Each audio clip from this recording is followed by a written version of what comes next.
जय श्री कृष्णा। स्वागत है आप सभी का श्रीमद् भागवत पुराण की कथा में।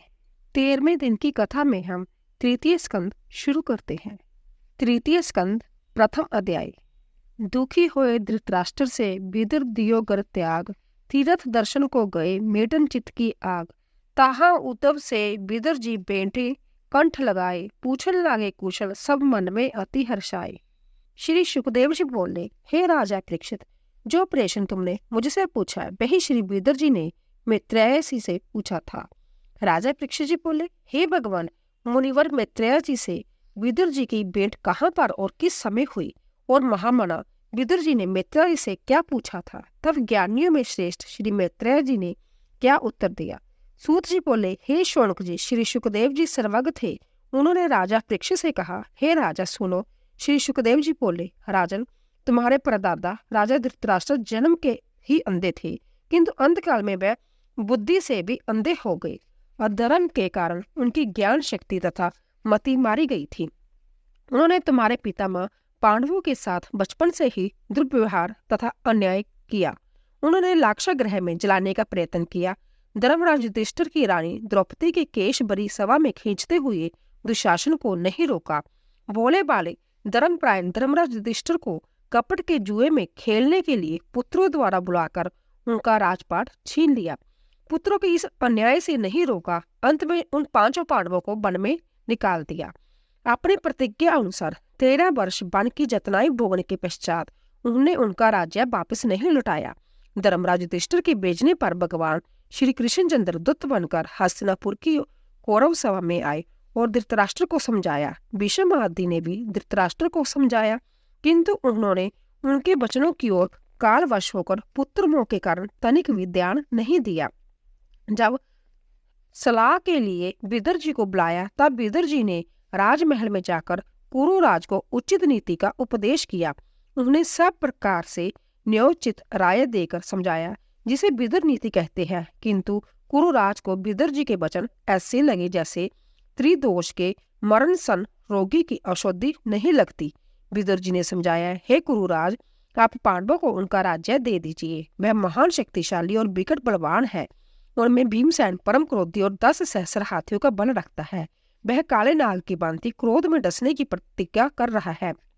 अर्जुन ने देवराज इंद्र और शंकर जी को प्रसन्न करके अमोघ अस्त्रों का ज्ञान प्राप्त किया है, जिस पर भी जदुनाथ श्री कृष्णचंद्र जी के उन पर कृपा है। सारे जादव वीर पांडवों की सहायता करेंगे। वह धर्मात्मा है। तुम्हारा पुत्र कुल का नाश कराने वाला कुलघाती है। वह सदा अधर्म में ही रत रहता है और उसके साथ तुम्हारी भी बुद्धि मारी गई है। इसलिए यदि तुम कुल की रक्षा चाहते हो तो उस कुलघाती को तुरंत त्याग कर पांडवों को अपना लीजिए। जब विदुर जी ऐसा कह रहे थे, तब क्रोधित द्रोण ने उठकर विदुर जी का तिरस्कार अपमान भरे वचनों से करते हुए कहा कि इस पाजी टुकड़खोर को शीघ्र ही नगर से निकाल दिया जावे।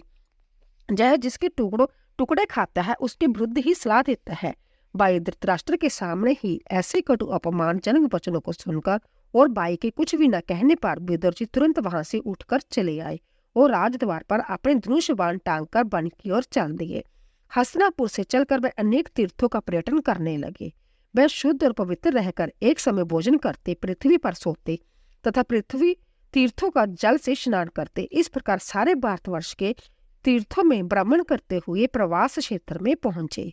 वहां उन्होंने सुना कि भगवान श्री कृष्णचंद्र की सहायता से पांडव लोग महाभारत युद्ध में विजयी हुए हैं तथा कौरवों का संहार हो गया है। द्रोण आदि सब मारे गए। हस्तिनापुर का राज्य धर्मराज युधिष्ठिर करते हैं। जय सुनकर उन्हें महान शोक हुआ और शांतिपूर्वक फिर तीर्थ यात्रा को चल दिए। भगवान के प्रदान तीर्थों तथा मंदिरों के दर्शन करते हुए विचरने लगे। एक दिन सौराष्ट्र, सौवीर, मत्स्य तथा कुरा जंगल देशों को पार करके जमुना तट पर आए। वहां उनकी भगवत भक्त श्री उद्धव जी से भेंट हुई। उद्धव जी भगवान श्री कृष्णचंद्र के परम भक्त थे। विदुर जी ने उद्धव जी को देखते ही प्रेम में विहर होकर कंठ से लगा लिया। दोनों वही जमुना के पुलिन पर बैठ गए तथा विदुर जी ने अपने आराध्य देव भगवान श्री कृष्णचंद्र की तथा बलराम जी की कुशलता पूछी। विदुर जी बोले, हे उद्धव जी, जिन भगवान श्री कृष्णचंद्र ने भक्तों की रक्षा के लिए तथा दुष्टों के संहार के लिए इस पृथ्वी पर शरीर धारण किया है, वह तो कुशल से है ना? उनके बड़े भ्राता बलराम जी तो कुशलता से है ना? उनके पिता वासुदेव तथा पुत्र प्रद्युम्न तो कुशल से है ना? देवकी अपने 5 पुत्रों सहित तथा अपनी पुत्र बधुओं सहित तो कुशल से है ना। सातव वृष्णि भोज दशाही वंशी जादवों के राजा उग्रसेन प्रसन्नता से तो है ना। हे उद्धव जी, द्वारकापुरी के संपूर्ण जादवों की कुशल क्षेम सुनाइए। हमारे महाराज युधिष्ठिर की कुशल क्षेम भी सुनाइए। उन्होंने अपने भाइयों की सहायता से तथा भगवान श्री कृष्णचंद्र की कृपा से पुण्य राज्य प्राप्त कर लिया। अपने शत्रुओं का नाश कर निष्कंटक राज्य भोगते हैं ना। हे महाबाहु उद्धव, गांडीवधारी अर्जुन की कुशलता सुनाइए। माद्री के दोनों पुत्र तथा भीमसेन भी कुशल से है ना। वह बेचारी कुंती जिसने जीवन भर दुख सहे है, अब तो चैन से है ना। जिन कुरुराज ने अपने पुत्रों की हाँ में हाँ मिलाकर मेरी उचित सलाह को ना मानकर नगर से मुझे निकलवा दिया, मुझे उनके विनाश पर बड़ा क्लेश है, किंतु काल की गति को कौन रोक सकता है। मैं तो उन्हीं जगत के पिता भगवान श्री कृष्णचंद्र की लीलाओं का गुणगान करते हुए आनंद से भ्रमण कर रहा हूँ।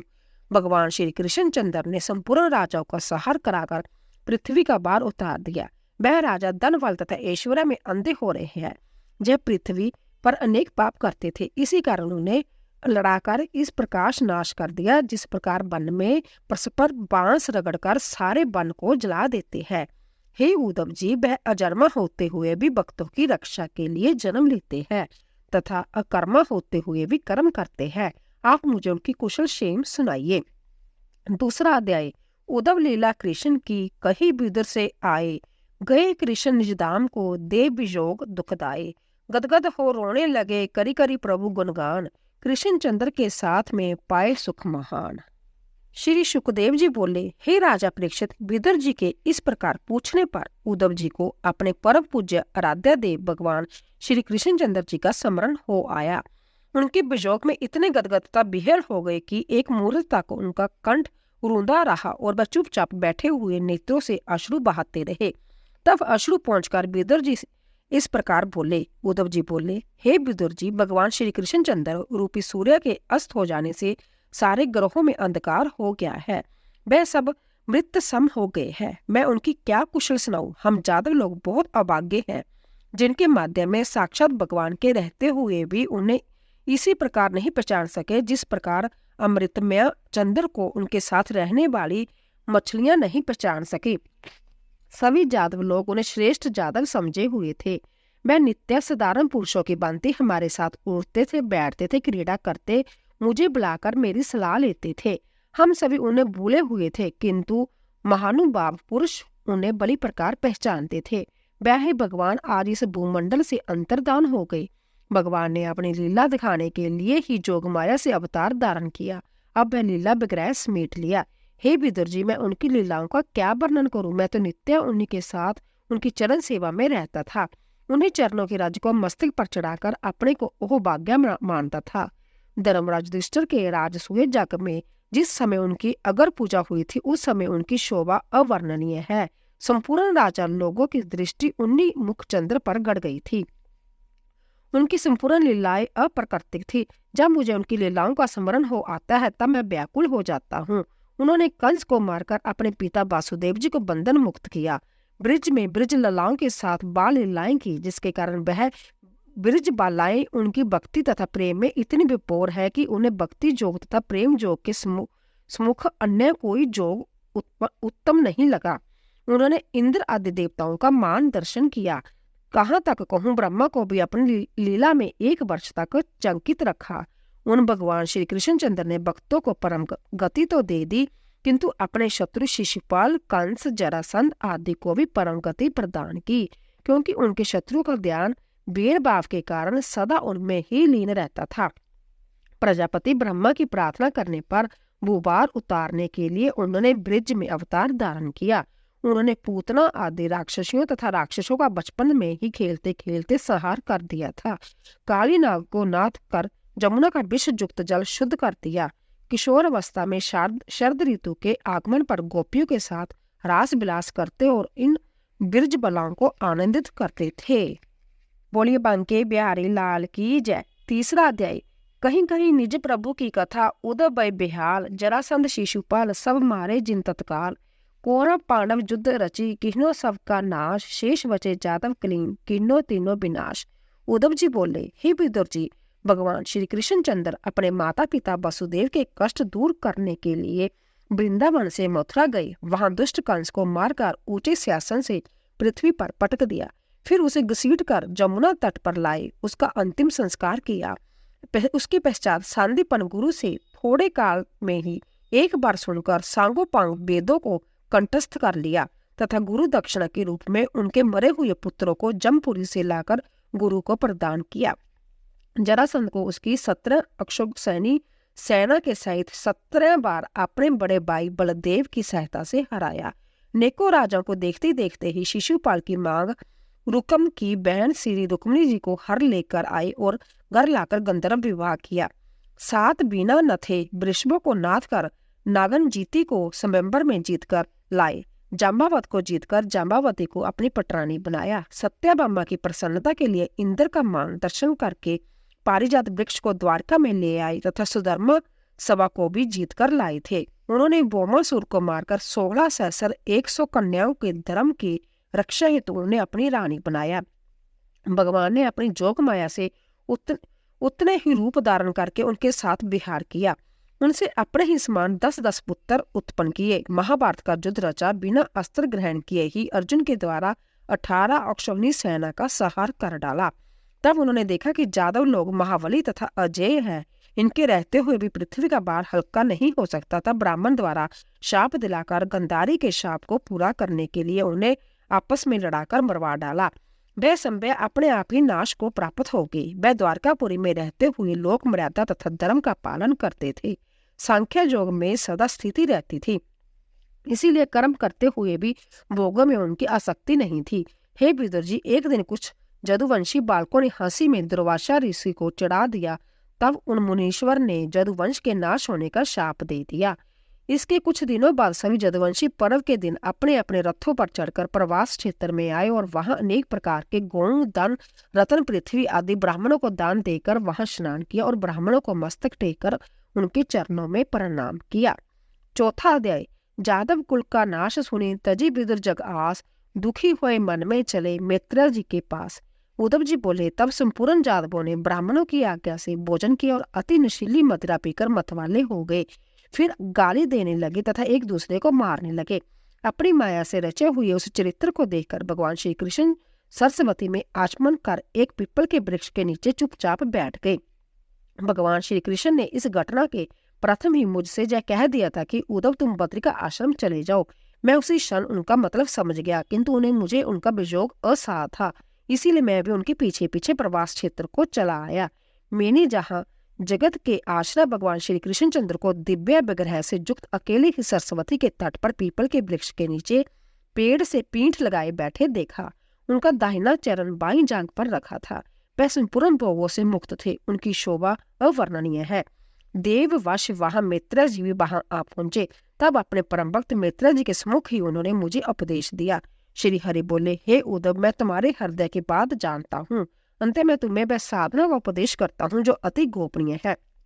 हे उद्धव, तुम पहले जन्म में वसु थे। तुमने मेरी प्राप्ति के लिए आराधना की। अब मैं अपने नित्य धाम को जाना चाहता हूँ। अंत तुमने इस समय एकांत में मेरे उस परम ब्रह्मा स्वरूप के दर्शन प्राप्त किए हैं। हे उद्धव, अब तुम्हारा यह अंतिम जन्म है। तुम अब इस जीवन मरण के चक्कर में ना रहोगे, क्योंकि तुमने मेरी कृपा प्राप्त कर ली। जो उत्तम उपदेश मैंने सृष्टि के आदि में कमल पर बैठे हुए ब्रह्मा को दिया था, वह भागवत उपदेश मैं तुम्हें देता हूँ, उसे तुम ग्रहण करो। हे विदुर जी, भगवान के ऐसे मधुर तथा रस भरे वचन सुनकर मुझे अति आनंद प्राप्त हुआ। मेरी वाणी रुद्र गई, नेत्रों से प्रेमाश्रु बहने लगे। तब मैंने कहा, हे भगवान, जिसे आपकी कृपा प्राप्त है उसके लिए अर्थ, धर्म, काम, मोक्ष चारों पदार्थ हस्तगत है, किंतु मुझे इनमें किसी भी पदार्थ की चाह नहीं है। केवल मुझे आपके चरणों की सेवा चाहिए। मुझे आपकी लीला ही ब्रह्म में डाले रहती है। आप दिव्य आदि पुरुष होते हुए भी मानवीय लीला करते हैं। आप आत्मा राम होते हुए भी सहस्रों रमणियों के साथ रमण करते हैं। इस प्रकार की विचित्र लीलाएं मुझे चक्कर में डाले रहती है। आप मुझे अपने स्वरूप का ज्ञान कराइए। हे विदुर जी, जब मैंने इस प्रकार भगवान श्री कृष्णचंद्र से निवेदन किया, तब उन्होंने अपने स्वरूप का ज्ञान कराने वाली उपदेश को दिया। हे महाभाग विदुर जी, मैंने उन अचिंतनीय भगवान के मुखारविंद से उनके स्वरूप का ज्ञान प्राप्त करके उनकी वंदना तथा परिक्रमा करके जहाँ जमुना तट पर चला आया। अब उनके बताए हुए स्थान बद्रिका आश्रम के लिए जा रहा हूँ। श्री सुखदेव जी बोले, हे राजा परीक्षित, उद्धव जी के ऐसी शोक और विरह युक्त वचन सुनकर विदुर जी ने उनसे पूछा, हे उद्धव जी, भगवान श्री कृष्ण चंद्र जी ने अपने जिस परम स्वरूप का उपदेश आपको दिया था वह मुझे भी बताइए। उद्धव जी बोले, हे विदुर जी, उस तत्व ज्ञान के उपदेश के लिए मेरे सम्मुख ही भगवान श्री कृष्ण जी ने मैत्रेय जी को आदेश दिया था कि मेरे इस परम तत्व का उपदेश मेरे परम भक्त विदुर जी को अवश्य दीजिए। अंत आप मैत्रेय जी के पास जाकर उनसे ही परम तत्व को ग्रहण करें। इतना सुनकर विदुर जी प्रातः काल होते ही उद्धव जी के स्थान से चल दिए। राजा परीक्षित बोले, हे मुनीश्वर, जब ब्राह्मणों का शाप सारे जातकों को नष्ट करने के लिए था तब उद्धव जी कैसे बचे रहे? श्री सुखदेव जी बोले, हे राजा परीक्षित, यह सब कुछ तो नहीं भगवान श्री कृष्णचंद्र की प्रेरणा से हुआ है। ब्राह्मणों का शाप भी उन्होंने अपनी प्रेरणा से दिलवाया था। जब वे अपने श्री विग्रह को समेटकर अपने नित्य धाम को जाने लगे तब उन्होंने सोचा कि मेरे चले जाने पर मेरी लीलाओं का वर्णन तथा धर्म का विस्तार कम हो जाएगा। अंत उद्धव जी को अपना अनन्य भक्त और लीला विस्तार करने वाले समझकर उन्हें वहीं छोड़ दिया और बद्रिका आश्रम जाने की आज्ञा दी। जब विदुर जी ने उद्धव जी के मुख से भगवान के परम धाम जाने की कथा सुनी और यह भी सुना कि उन्होंने मुझे भी स्मरण किया है, तब विदुर जी ने उनके प्रेम में लीन होकर प्रेमाश्रु बहाने लगे। फिर वहां से चलकर मैत्रेय जी के आश्रम गंगा तट पर आए। 5वां अध्याय। विविध प्रेषण पूछने लगे, विदुर देव शरणाए, मैत्रेय जी वर्णन कियो, सृष्टि क्रम हर्षाए। श्री सुखदेव जी बोले, श्री मैत्रेय जी का आश्रम हरिद्वार क्षेत्र में था। श्री विदुर जी वहीं पर पहुंचे और श्री मैत्रेय जी से बोले, हे भगवान, जगत के प्राणी सुख के हेतु अनेक प्रकार के कर्म करते हैं, किंतु उन्हें सुख की प्राप्ति नहीं होती और ना उनका कष्ट ही दूर होता है। इसीलिए हे मुनीश्वर, इस विषय में कौन सा कर्म करना उचित है जिसके द्वारा प्राणियों को सुख प्राप्त हो? जो प्राणी भगवान श्री कृष्णचंद्र जी से विमुख रहकर अधर्म में लगे हुए हैं, उनके दुखों को दूर करने के लिए आप जैसे साधु जन ही उनके कष्टों का निवारण कर सकते हैं। आप मुझे उस शांति में साधन का उपदेश कीजिए जिससे संपूर्ण प्राणियों का कष्ट दूर होकर सनातन ब्रह्म का ज्ञान प्राप्त हो सके। भगवान किस प्रकार से सृष्टि की रचना, पालन तथा उसका लय करते हैं, इन सब रहस्यों को आप मुझे समझाए। इसके अतिरिक्त उनकी रहस्यमयी लीलाओं को जो गौ ब्राह्मण देवताओं की रक्षा के लिए प्रकट होती है वह मुझे सुनाइए। हे बृहस्पति, इसके अतिरिक्त मुझे यह भी समझाइए कि इस विश्व के स्वामी भगवान इन लोकपालों आदि की रचना किस प्रकार करते हैं, किस प्रकार से ऊंच नीच वर्णों की व्यवस्था करते हैं। इसीलिए हे मैत्रेय जी, आप मुझ दीन पर कृपा करके पवित्र कीर्तिमान भगवान श्री हरि की लीलाओं को छांट छांट कर हमारे कल्याण के हेतु समझाइए। श्री सुखदेव जी बोले, विदुर जी ने संपूर्ण जगत के कल्याण के लिए मुनिवर मैत्रेय जी से प्रेषण किया। तब श्री मैत्रेय जी बोले, हे भक्तों में श्रेष्ठ विदुर जी, आपने इन दुखी जीवों के उद्धार के लिए जो प्रेषण किया है वह अति उत्तम है। आपने श्री व्यास जी के वीर्य से साक्षात धर्म रूप अवतार लिया है, इसलिए आपसे तो कोई भी धर्म का मर्म छिपा नहीं सकता। आप भगवान श्री कृष्णचंद्र जी के परम भक्त हैं। इसीलिए जब वह परम धाम को गए तब आपको ज्ञान उपदेश करने की आज्ञा मुझे दी गई। इसीलिए मैं इस अखिल विश्व की उत्पत्ति, स्थिति और प्रलय के विषय में तथा भगवान की अनेक लीलाओं को क्रमश आपके सम्मुख कहता हूँ। सृष्टि के आरंभ में आत्मा राम जगत के स्वामी श्री भगवान संपूर्ण जीवों को अपने में लीन करके अपनी माया के सहित अकेले ही थे। उस समय उनके अनेक रूप नहीं थे। यह जगत केवल भगवत रूप ही था। उनकी माया शक्ति सुषुप्त दशा में और उनकी ज्ञान शक्ति जागृत अवस्था में थी। उस समय केवल परमात्मा ही साक्षी रूप प्रकाशमान थी। काल के अनुसार भगवान की यह त्रिगुणमयी माया अंततः शोभ को प्राप्त हुई। तब भगवान ने विराट स्वरूप में अपने बीज को धारण किया। फिर काल गति से उस परमात्मा की अव्यक्त माया के द्वारा वह महत्व उत्पन्न हुआ। वह अज्ञान को नष्ट करने वाला विज्ञान स्वरूप था। उसी महत्व से अहंकार की उत्पत्ति हुई, जो अधिदेव, अधिभूत और अध्यात्म तीन रूप होने से मन, भूत, इंद्रियों को बनाते हैं। वह अहंकार वैकारिक रूप से सात्विक, राजस और तामस तीन गुणों वाला है। इसीलिए अहंकार तत्व में विकार उत्पन्न होने पर मन और उसके अधिष्ठता देवता तथा राक्षस अहंकार से कम इंद्रियों, ज्ञान इंद्रियों तथा तामस अहंकार के द्वारा संपूर्ण भूतों का कारण उनको बोध कराने वाला आकाश प्रकट हुआ। जब विराट पुरुष की दृष्टि आकाश पर पड़ी तब काल, माया और तमंत्रा उत्पन्न हुई। उसमें शोभ उत्पन्न होने पर बाजू तत्व उत्पन्न हुआ। बाजू आकाश के विकृत होने पर रूप तमंत्रा उत्पन्न हुई जिससे तेज उत्पन्न हुआ। फिर आकाश, वायु और तेज ने मिलकर रस तन्मात्रा के कार्य रूप जल की उत्पत्ति की। फिर आकाश, वायु, तेज और जल इन चारों के संयोग से गंध गुण वाली पृथ्वी की उत्पत्ति हुई। हे विदुर जी, इन तत्वों के परस्पर मिलने से ही दूसरे तत्व उत्पन्न हुए। जो तत्व उत्पन्न हुए उन तत्वों में पिछले तत्वों का भी गुण होता है। देवताओं ने कहा, हे परमेश्वर, इस जगत में तीनों तापों से संपूर्ण जीव व्याकुल रहने लगे। अंत्य हे भगवान, उन जीवों के दुखों का निवारण अपने वेदों की उत्पत्ति की, श्रेष्ठ गंगा जी उत्पत्ति की। हम लोग उन सब का सेवन और आपके चरणों की वंदना नित्य करते हैं, किंतु वे पापी लोग जो आपके चरणों से दूर रहते हैं, उनका उद्धार किस प्रकार हो सकता है? हे आदिदेव, आपने इन देवताओं को त्रिगुणमय उत्पन्न किया, इसलिए हमारे रूप स्वभाव भिन्न भिन्न है, हमारे परस्पर मिल नहीं पाते। आप हमें वह मार्ग प्रदर्शन कीजिए जिससे हम इस संपूर्ण ब्रह्मांड की रचना करके आपको समर्पण कर सके, इन विघ्न बाधाओं से दूर रहकर सके शांति पूर्वक अपना जग भाग ले सके। आप प्राण पुरुष हैं, संपूर्ण सृष्टि के आदि कारण हैं। आपने ही हमको जन्म दिया है। अंत्य जिस कारण से हमें आपने उत्पन्न किया है उनके विषय में हमें समझाइए कि हमें क्या करें। ब्राह्मण रचना के हेतु हमें आप ज्ञान शक्ति दीजिए। बोलिए बांके बिहारी लाल की जय। अगर आपको हमारी कथा पसंद आई हो तो जाने से पहले जय श्री कृष्ण, राधे राधे अवश्य लिखें। धन्यवाद।